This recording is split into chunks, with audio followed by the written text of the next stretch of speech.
So if you follow me or the channel daily, you would know that we actually covered this article already in the panel stream a couple of days ago. However, I saw that Chibi Reviews did a video on it, and I've got to react to that as well, because while I do like Chibi, while I agree with Chibi a lot, I find his reasoning for stuff often is a bit milquetoast or doesn't go quite that upper level. So welcome back to Words of Paradise. I'm your host, Leon Idol, and yes, we're going to react to Chibi Reviews, covering the same article that I already covered, and see how correct he is, where the differences lie. Before we get into it, I'm a nerdy news channel, so go ahead and hit that subscribe button, because we cover nerdy news every day. Let's get right into it. Isn't the problem. Elitism is. I feel sick to my stomach just even saying that. And it makes me even sicker to know that the person that wrote this article is the same person that wrote the fan service article defending fan service within... I read this article. I didn't notice this was the same person. I had no idea this was the same individual. Yes, the fan service is a necessity for the medium to thrive. So, hold on. I'm going to take a wild guess here. This individual wrote this article, which they got lots of backlash for, and now is this new tourist article, this pro-tourist article, like, recompense them, like, apologizing for this abhorrent take that fan service is necessary in 2025? Alright, hold on. There's new information here that we didn't cover in the stream. We're already off to a good start. Let's go. Anime and manga less than a month ago. You can see it's by the same person. It's written. This article is written by the same person on both. And I'm just like, how did their opinion swap that quickly? Especially when you look at their original post that has 10 million views on it. And if you scroll through the comments of this post, most people are actively agreeing with this post and happy that this article is calling out those that deem to change anime and manga and get rid of anything or censor anything that is deemed problematic or icky. And it's crazy. This would also call into question what their true belief is. Like, 'cause a minute ago I said, are they writing this new article as an apology? Which, to be fair, maybe that's what they're doing. Or maybe they didn't actually believe the fan service article. Are they just writing what they think is going to respond well and get clicks? Like, at this point, as a journalist, all of your journalistic integrity is now called into question because you've got these two very diametrically opposed views just a month apart. How the individual that posted that article could post something so stinky like this. And I'm just like, why? You built up some goodwill, and then you do something like this. It's like, why would you do that? So let's get right into this. So this article is very disingenuous. First off, what the article tries to do is basically say people that are trying to gatekeep, people that are trying to protect their hobbies, people that are trying to, you know, stop people from coming into the anime and manga community that are, you know, brand new. It tries to paint these like individuals that are protecting their hobbies. Okay, Chibi already made a mistake there. He pretty much confirmed what the article was saying. Like, yeah, people are trying to stop people from coming in who are brand new. No, full stop. That's not what we're doing. And frankly, that's not what Chibi is doing either. But because he worded this poorly, they're going to use this terminology against him. What we were trying to do is gatekeep the community from individuals who are new and have nefarious intent, who want to change anime from what it is to something else so it meets their sensibilities. So yeah, no. If you are new to the scene and want to continue exploring anime and loving it for what it is, then by all means, you're welcome. Us old heads will even take you under our wing. But that's, again, that was immediately a mistake on his part. As bad people or bad actors, when in reality, it doesn't get into the core crux of the issue of why people call others anime tourists. It's people that come into the anime and manga community, mostly new fans, thanks to COVID generation, and they want to, instead of integrating into anime and manga's community, they want to fundamentally change it. They want it to censor itself. They want to remove any content that they deem problematic or icky. We have seen many examples of this, but one of the most obvious examples is clearly fan service or dark content.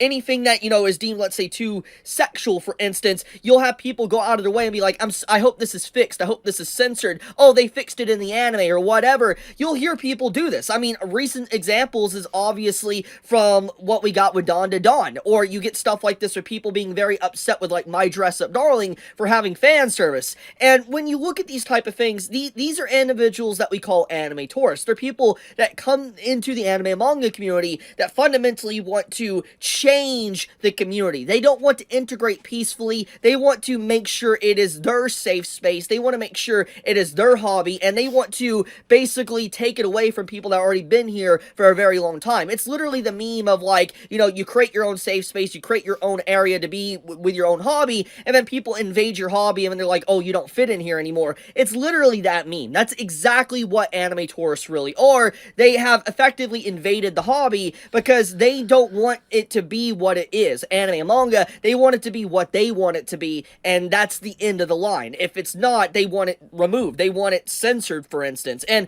they will go out of their way to buzzword you. They'll call you, like, for instance, the, you know, worse than Hitler or whatever if you dare watch the wrong anime or talk about the wrong manga. So the fact that this article is so disingenuous, and it tries to paint anime tourists as these underdogs, these people that are, you know, misunderstood, or they're being mistreated, or, oh, they shouldn't be gatekeeped. I'm just like, how to expose yourself as an anime tourist, which is shocking, because as No, I don't think this individual is exposing themselves as an anime tourist. I would actually push back on that. And to be fair, maybe they are. However, what I would say is that this is very much somebody who is, wants to portray themselves, they're a virtue signaler. They're not a tourist, they're a virtue signaler. They're out there fighting for the downtrodden. Oh, all these mean modern anime fans aren't letting these newbies come and be part of the space. They're rude, and they're gatekeeping, and they want this all for themselves, and they want to isolate, and they want to make sure that nobody else can take their toy. I mean, that's literally an example that's used in this article if you saw yesterday's video. When no, that's not the case whatsoever. So yeah, this individual's not a tourist.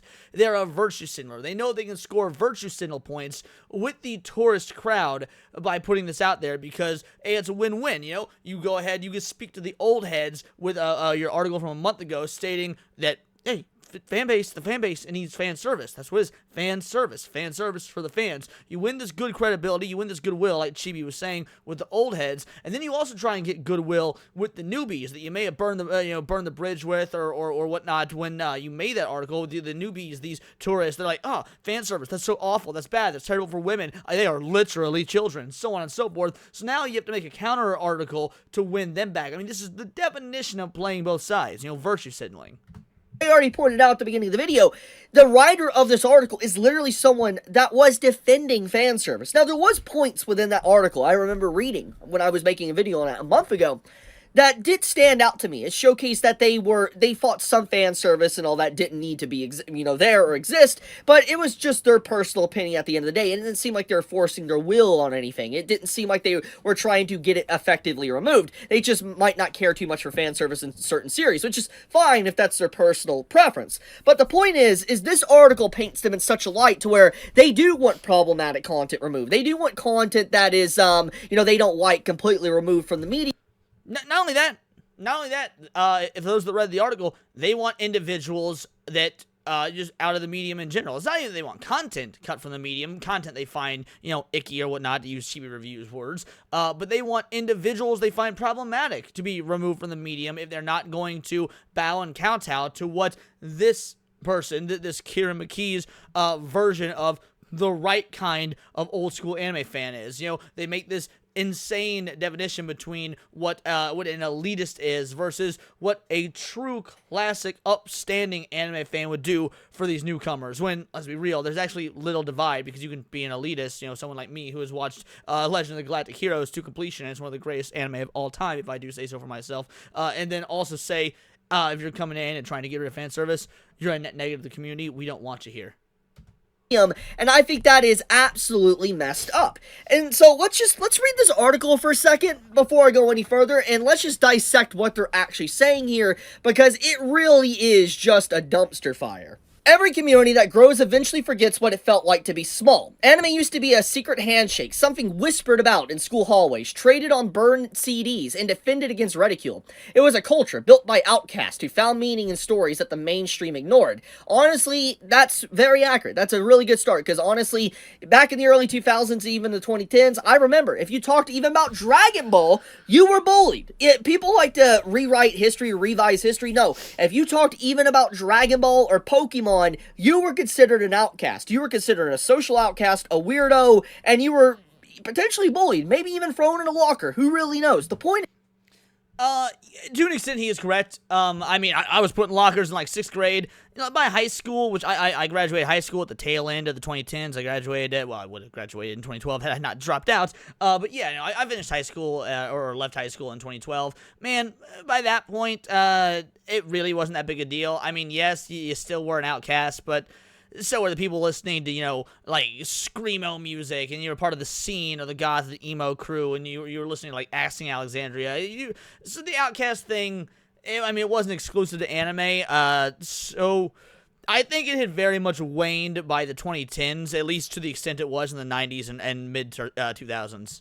Is that, yes, even stuff like Dragon Ball, you were considered a weirdo, Naruto too, all that, like, yeah, straight up. So it was something that was completely, you know, non-mainstream, very niche, very small. It was a very close-knit. And to be fair, I could have just been lucky. My high school actually had Japanese courses. You know, you could take Japanese. I took 2.5 years of Japanese. So, of course, if you're taking Japanese, most of the kids in that class probably going to be pretty pro-anime. I mean, that's the first time I saw, oh my goodness, I'm blanking on the Code Geass, you know, Code Geass, a buddy of mine that I met in Japanese class, had all of season 1 on DVD. It had just released, and he loaned it to me. He's like, oh my god, Code Geass, it was so cool. Looking back on it now, Code Geass kind of cringe, but like, at the time, it was so cool. Community. Now that the same culture fills stadiums, dominates streaming platforms, and trends across social media daily, but with that success came a strange bitterness. The very people who once begged for anime to be accepted are now the ones resenting how popular it's become. And that is true. Actually, that is very true. You want to know why there's some bitterness? It's like I already outlined at the beginning of the video. You have people that come into the community, instead of integrating, they want to change it. They want to censor it. They want to mold it into what they want and use it as a vessel for propaganda or a vessel for politics or whatever. Correct. And I don't like Correct. that, and many people that have been in the anime and manga community for a very long time don't like that. And here's the thing.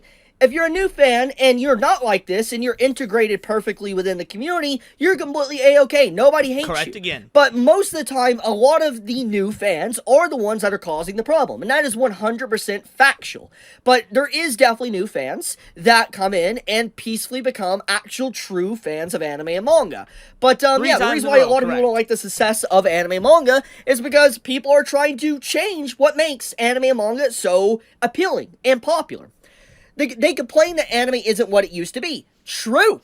Very true. I mean, look what Crunchyroll is currently doing to anime in the West. Look what has been happening to a lot of different people now having to censor anime or different things with, like, subtitles and translations, dubs and stuff. Yeah, it isn't what it used to be. It is. Now, there's a lot of individuals that will argue, like, oh, anime was always censored, anime always had bad localizations, XYZ, and yes, that is true. However, it was fundamentally different. Like, let's take a look at, for example, Toonami, back in the 90s and early 2000s. Of course, things like Tenchi Muyo, Sailor Moon, Dragon Ball, Yu Yu Hakusho, they were heavily censored. No one's saying they weren't. But the censorship is, you know, due to different, you know, broadcasting rules for American audiences at the time, for these children's networks at the time. Also, the localization was made because they didn't think these shows would succeed if they were intrinsically Japanese, because it's an entirely different, like, value system. Just the philosophy of the East and West are different. So they Americanized it. Now, anyone that, you know, stuck around with anime and learned more and more realized that those are bad products. Like, I don't watch Funimation Dragon Ball Z anymore. I grew up with it. I'm nostalgic for it.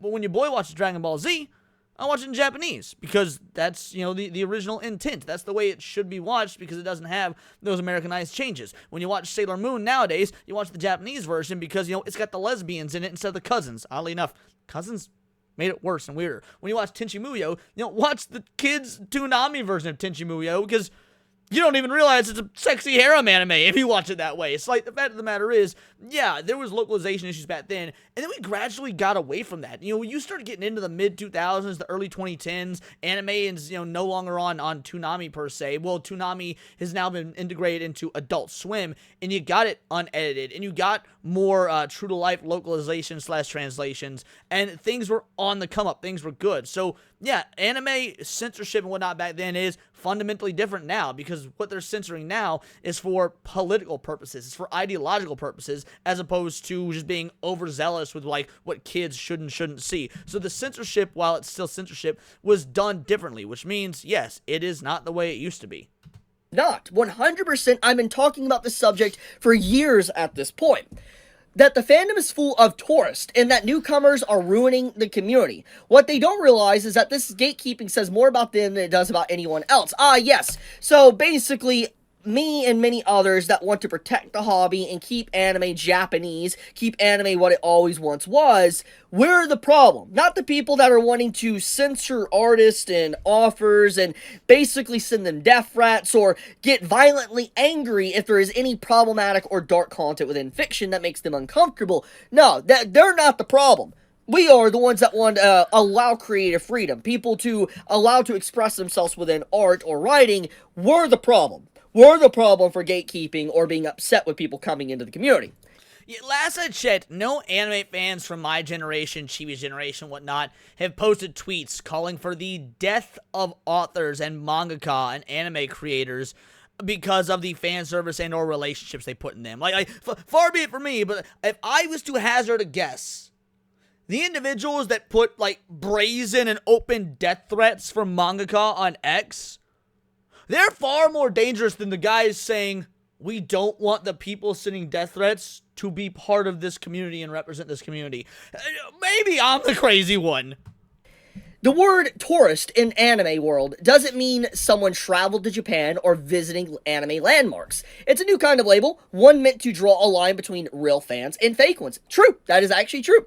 An anime tourist is someone who only watches what's trending. That is true and not true at the same time. I will comment on that in a second.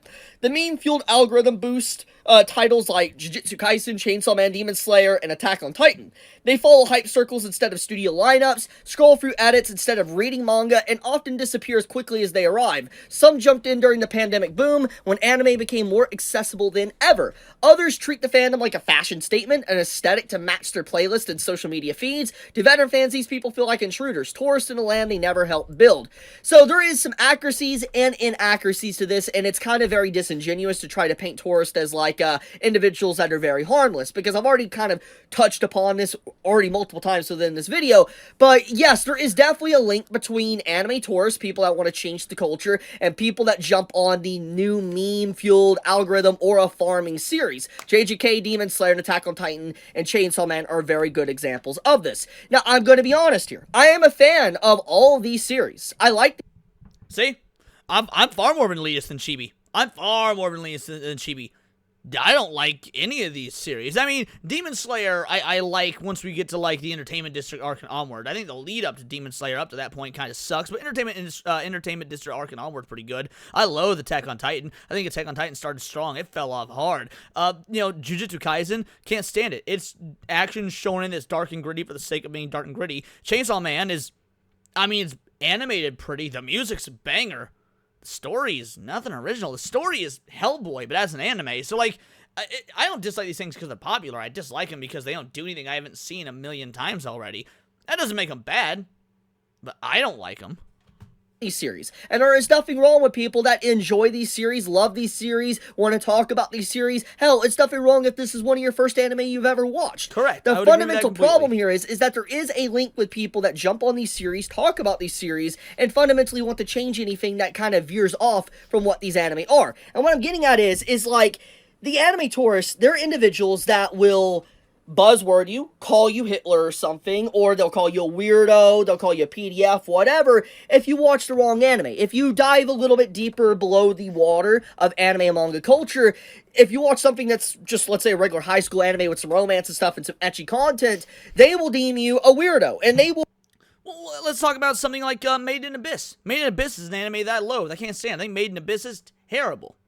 I wouldn't want it changed or altered in any way, shape, or form. In fact, I have seen individuals on X call for branding people who are fans of Made in Abyss as pedophiles and as people who, beat their meat to lolly torture porn. It's like, no, that's Made in Abyss just kind of sucks because the writing is relatively generic and try-hard, but I wouldn't change anything about it. I just choose not to watch it, and I choose to watch anime that I do enjoy, like, Dirty Pair, My Dress Up Darling, Girls Band Cry, things like that. So, no, I couldn't care less that Made in Abyss exists. I just think that it's some weak sauce anime. That being said, are fans of it need to go on a list? No, not at all. They need better taste. They don't need to go on any lists. literally chastise you and say this shouldn't exist, this is why anime is weird, or why people think anime is weird, and they would want this entire form of media sanitized, completely remove the very essence of what anime and manga has been for decades upon decades. And so yes, there is a core link with those that really watch these series and want that done, but not everybody is like that. But like I said, there is a good chunk, there is a statistic large chunk that is like that. Anyways, the other thing is hype circles, edits, reading edits instead of reading the manga. This is extremely true. I've touched upon this before, but a lot of people that get into the next hype anime, they get it through maybe edits like on TikTok or YouTube Shorts or even on Twitter or something. They'll see an edit of like maybe a character doing something cool with some weird music that doesn't really fit, but people say it fits for whatever reason, and they get their entire information of the anime through an edit, and they feel like they're completely knowledgeable, not just on the anime, but anime and manga culture itself. And so yes, there is definitely another link with anime tourists that go out of their way to just strictly watch edits or read manga chapters or watch episodes through edits on TikTok or something instead of actually sitting down and watching the show, because it showcases that they are not getting the full experience of what the anime is, and then they act like they're very knowledgeable on the topic when they're clearly not at all. So yes, definitely a correlation there.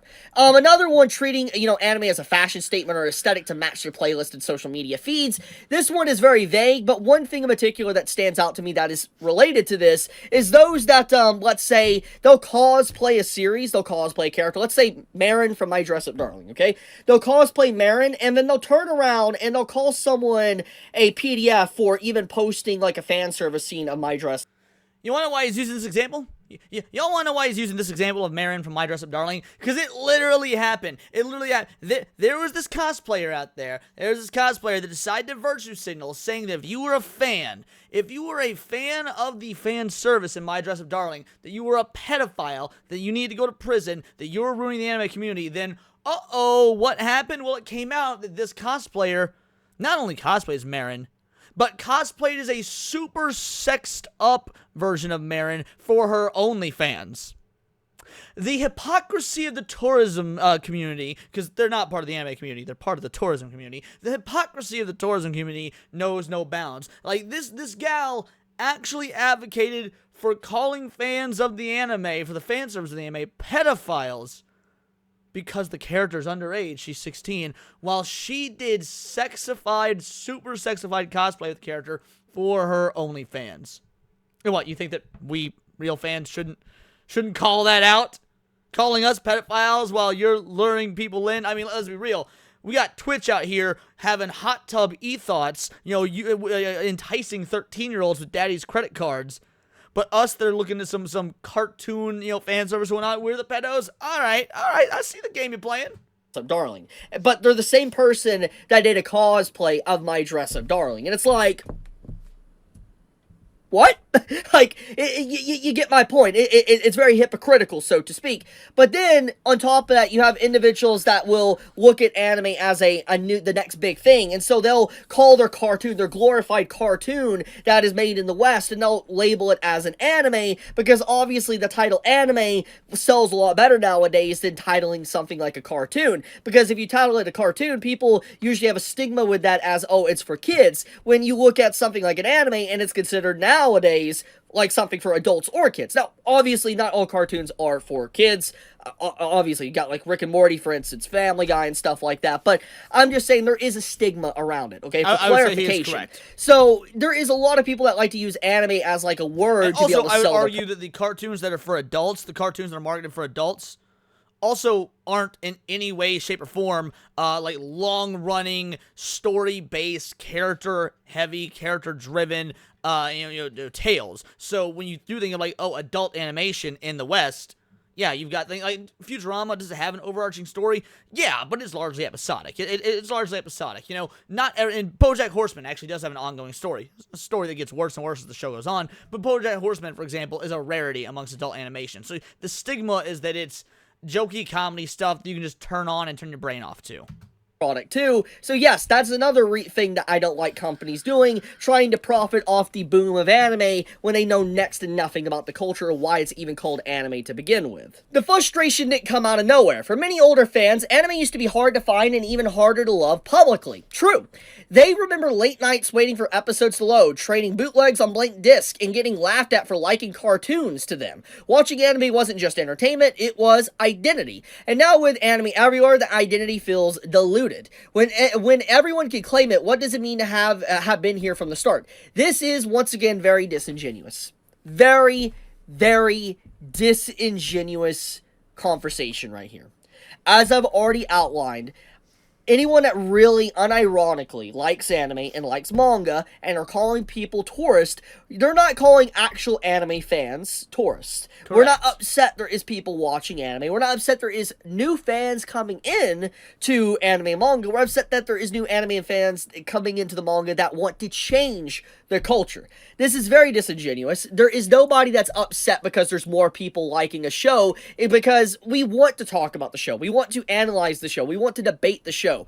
But a lot of times, and that is nigh on impossible to do when you've got 16-year-olds screeching on the internet about how problematic anime is. And you got people that frankly weren't even born by the time Dragon Ball was done airing in America, that are now talking about how the entire medium, not just genre, but medium, is problematic and needs to be changed. You weren't there, you don't know, sit down, maybe you learn a few things, quit your yapping. We were here first. We'd be happy to teach you. But also, you're 16. You shouldn't be on social media to begin with. When it comes to anything getting popularity, it leads to toxicity, where the community spirals out of control, and you have bad actors infiltrate the community and want to change the community from within. And so that is more or less what it means, and why people are upset when something gets bigger. It's not because we're upset because there's more people that like it, we've been here from the start. No. There might be some that feel that way, but I feel like that's a very small percentage. I'm just going to be completely honest. But this defensiveness has curdled into elitism. Social media has become flooded with fans who dismiss newcomers as tourists, shallow, clout-chasing viewers who only care about what's cool that season. Kind of true, actually. It's a little bit true. There's a lot of people that only care about maybe the aura moments, and they don't give a crap about anything else, and they go out of their way to crap on anything else that is anime. They'll call you a weirdo or whatever. Once again, going back to what I've already talked about, not going to repeat myself. It's a sentiment wrapped in superiority. If you only watch what's popular, you're not a real fan. That is completely untrue. As I've already outlined, there's nothing wrong with you going out of your way, watching JJK, Chainsaw Man, Demon Slayer, whatever. It doesn't matter. If you want to watch only those shows, that's completely fine. But when you go out of that corner and then you start to demand anime to censor and change itself, when you only watch those shows and you're new as well, I'm not having it. Yeah, you're a tourist. You are a stinky tourist that needs to get out of the anime and manga community. Based. But if you're someone that only watches that and you just keep to yourself, you're not going to judge people for what they watch, you're not going to try to censor other content that you never associated with, you're completely okay. I'll take you a step further.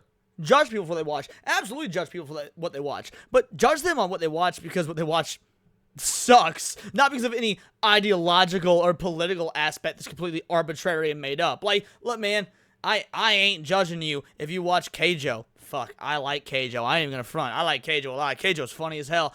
It's not particularly good, but it's funny as hell. Golden Boy, I enjoy, like watch whatever you want to watch. But then, if you watch something like, Demon Slayer, and you think it's the greatest thing of all time in the history of ever, homie, sit down, man. So I can assure you it's not. I can assure you it's not. Get back to me after you've watched Full Metal Alchemist. Fine. So, once again, very disingenuous, by the way.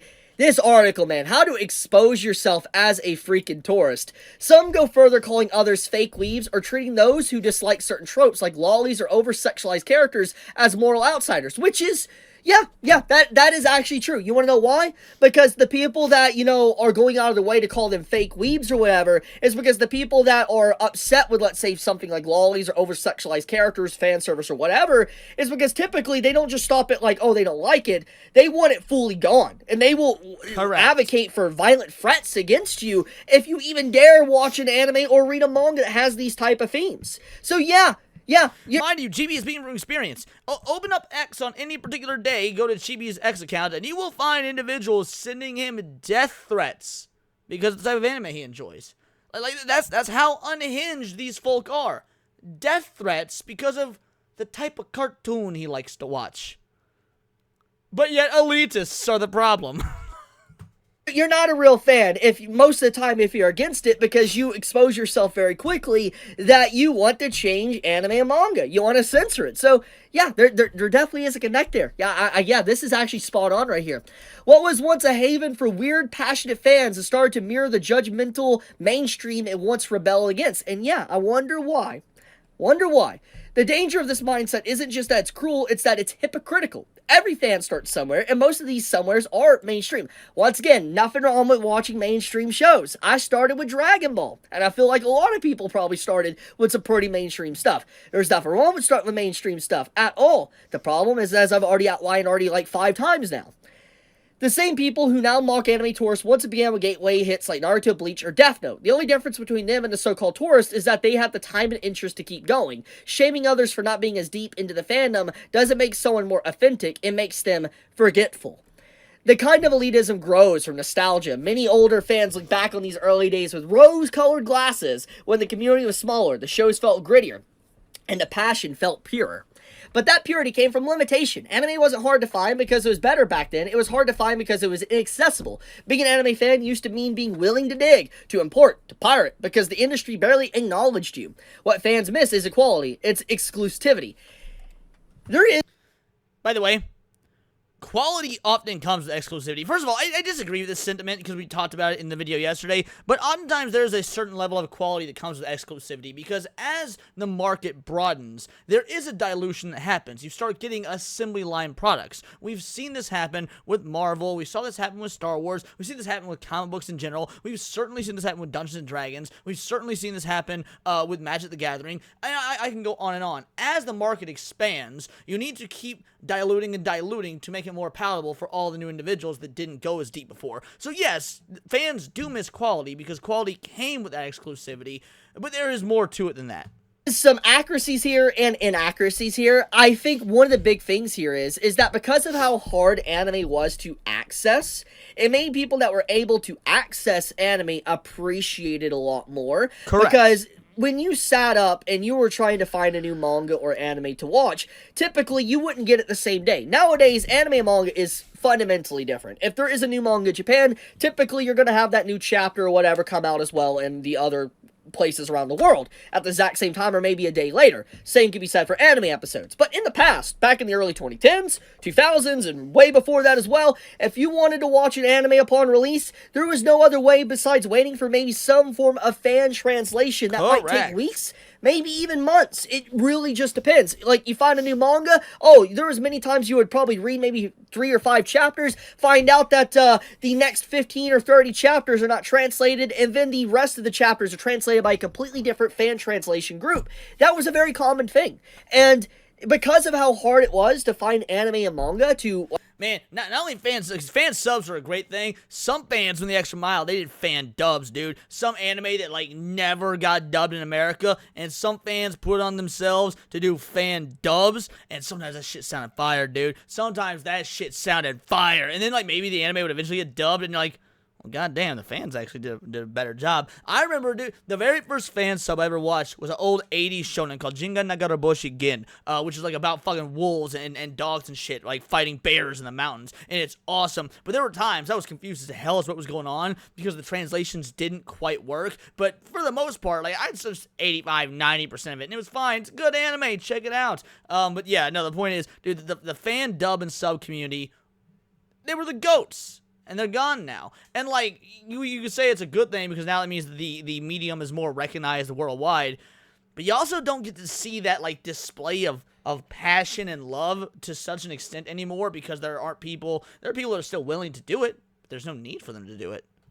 Like, read or watch things, it caused people to have more appreciation for their shows, caused them to get more involved in the culture, to research things, to know about things, to involve themselves into wanting to know when certain things come out, instead of jumping on the next main thing, or just clout chasing, or reading through TikTok edits, or watching through TikTok edits. It caused people to really try to participate and stay engaged with everything continuously, and I don't think it's necessarily exclusivity that's what people miss here. It's that there definitely was a lot more passion when it came to finding things. And there's nothing wrong with the new age of being able to easily access stuff. I think it's nice to be able to just instantly be able to read or watch something when you want. But yes, I do think in the past there was definitely more passion. With the advent of convenience comes a lack of passion. Passion falls by the wayside when things become convenient. And, I mean, that's just an inherent byproduct. You can say whether it's good or bad, and I think you can make a case for both, but, like, it does happen. The easier something becomes, the less passion you have for it, because the less hard you have to work for it. People are always going to feel more passionate and care more about something that was hard work Behind certain fan groups because how hard it was to find certain things to watch or read. And that nostalgia often comes with jealousy. Fans who built their identity around being outsiders now see younger people enjoying anime freely and feel pushed aside. It's a toy, mine mentality. The urge to hold tighter the moment someone else wants to play, but the reaction betrays the community's original purpose. The dream was always to make anime accepted, to make it accessible to let others see its beauty. That dream came true, and some people don't know how to handle that. There's a key difference between being an experienced fan and being an elitist. The experienced fan uses their time in the fandom to share knowledge, recommendation, older series, explaining the artistry, helping others dive deeper. The elitists use their experience as a weapon, belittling newcomers, scoffing at trends, and treating fandoms as a hierarchy. The first keeps anime alive, the second keeps it locked away. The truth is that anime tourism is a symptom of success, not decline. The fact that people who never would have touched anime a decade ago now call themselves fans is a victory. It means anime has crossed borders, languages, and generations. The tourists who come for the hype might not stay for long haul, but some will, and those who do will carry the culture forward the same way the early fans once did.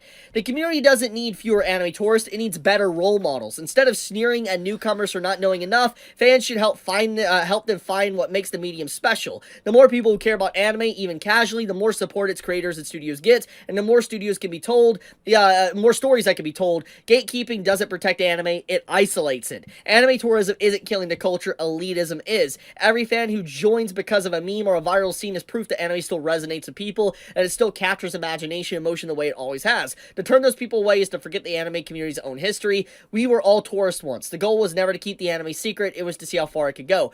Once again, very disingenuous, extremely disingenuous, these last few paragraphs. Once again, I've already talked about why this is disingenuous with what an actual anime tourist is. The way they try to paint this is that everybody that's a new fan is a tourist, when that is not the case. It's just the majority that are new fans are anime tourists, which is also true. But not all of them are. But about maybe 85% of them are. And I think, in general, this article really is not a good look. Especially for those that, the same person that wrote that fan service article. It is an absolute disaster piece. And I'm just like, how?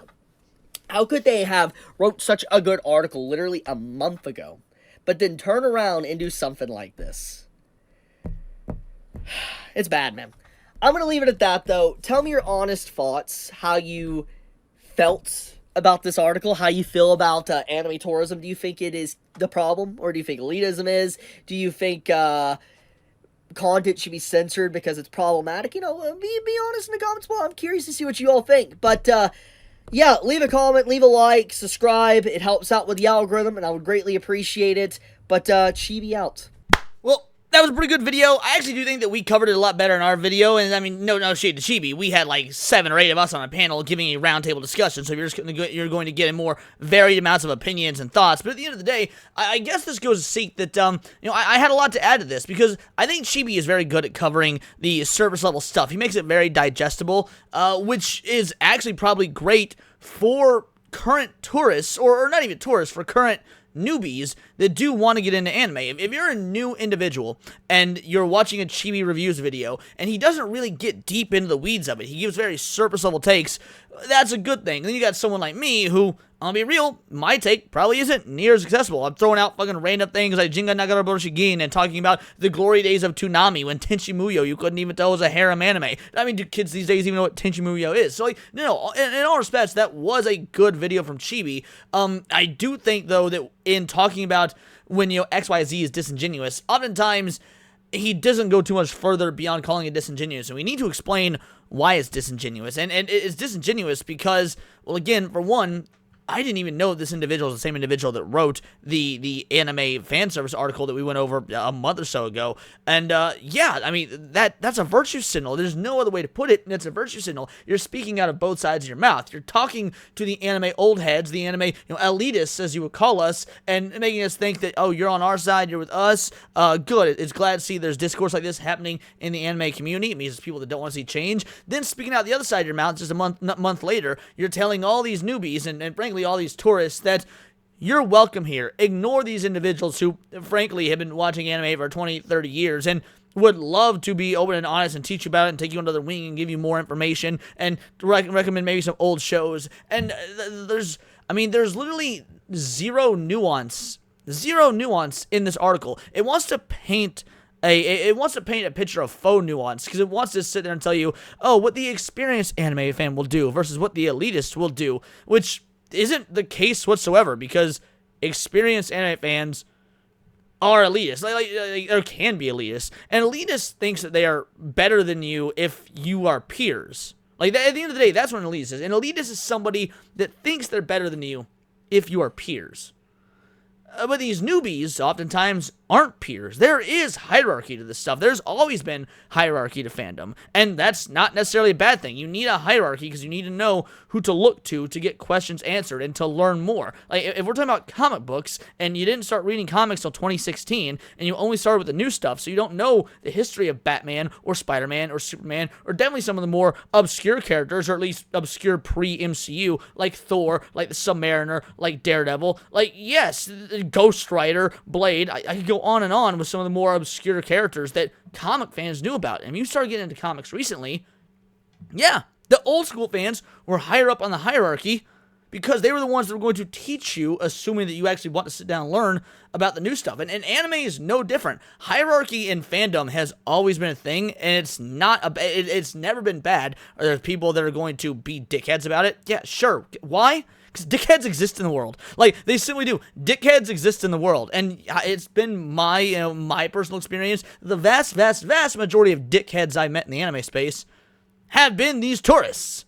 It's not been the folks that have been like, look, man, I can talk to a bunch of people. Chibi would probably be one of them that's grown up watching anime as long as I have. I bet me and Chibi would be diametrically opposed on what we think the best anime is. And I bet that we would debate and argue over our favorite anime and our favorite characters and our favorite openings and our favorite endings and our favorite writers. The whole nine. We would probably have no matching opinion, and we would have fun debating and arguing about it.